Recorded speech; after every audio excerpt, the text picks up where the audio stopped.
নমস্কাৰ। মোৰ ধৰিত্ৰী আই চৰণতে দিবা ঠাই, খেতিয়কৰ নিস্তাৰ নাই, মাটি বিনে অসহায়। অসমৰ পথাৰত বৰ্তমান ভূঁই ৰোৱা আৰম্ভ হৈছে। প্ৰখৰ উত্তাপ মূৰত লৈ পথাৰলৈ গলো। অলপ দূৰ আগুৱাই যাওঁতেই প্লাষ্টিকৰ বটল এটা পালো। এনেদৰেই খেতি মাটিবিলাক প্ৰদূষিত হৈ পৰিছে। আকৌ অলপ দূৰ আগবাঢ়ি যাওঁতেই পলিথিনৰ ঠোঙা এটা পালো। কি বিড়ম্বনা। ভিডিঅ'টো বৰ বেছি দীঘল নকৰি মূল কথালৈ আহোঁ। এয়া যে দেখিছে, এয়া কি বাৰু?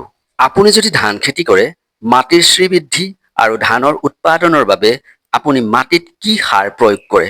1 মিনিট খৰচ কৰি পেলাই আপুনি ধৈৰ্য সহকাৰে ভিডিঅ'টো চাওক। আপোনাৰ ঘৰত যদি 2জনী বা তাতোধিক ছাগলী আছে, তেন্তে হ'লে সেই ছাগলী লাটখিনি আপুনি কি কৰে? হয়তো পেলাই দিয়ে, নতুবা পাণৰ গুৰিত বা গছৰ গুৰিত। আহক পথাৰলৈও খোজ লওঁ আৰু কথাখিনিও কৈ যাওঁ। যিকোনো শস্য উৎপাদনৰ বাবে মাটিত 16টা মৌলৰ প্ৰয়োজন। তাৰ ভিতৰত নাইট্ৰজেন, পটাছিয়াম, ফছফৰাছ অন্যতম। অসমৰ পথাৰসমূহত অত্যাধিক ৰাসায়নিক সাৰ প্ৰয়োগ কৰি মাটিৰ গুণাগুণ নষ্ট কৰি পেলাইছে। তাৰ লগতে আমাৰ স্বাস্থ্যৰো হানি হৈছে। আপোনাৰ ছাগলী গঁৰালটোত থকা লাটসমূহ এটি গাঁত খান্দি তাত গোটাই যাওক।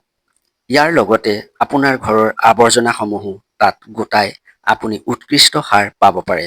আমি যে অলপ আগত উল্লেখ কৰিলো, NPK, নাইট্ৰজেন, ফছফৰাছ আৰু পটাছিয়াম যুক্ত সাৰ আপুনি ইয়াৰ পৰাই পাব। ই এক উৎকৃষ্ট জৈৱিক সাৰ।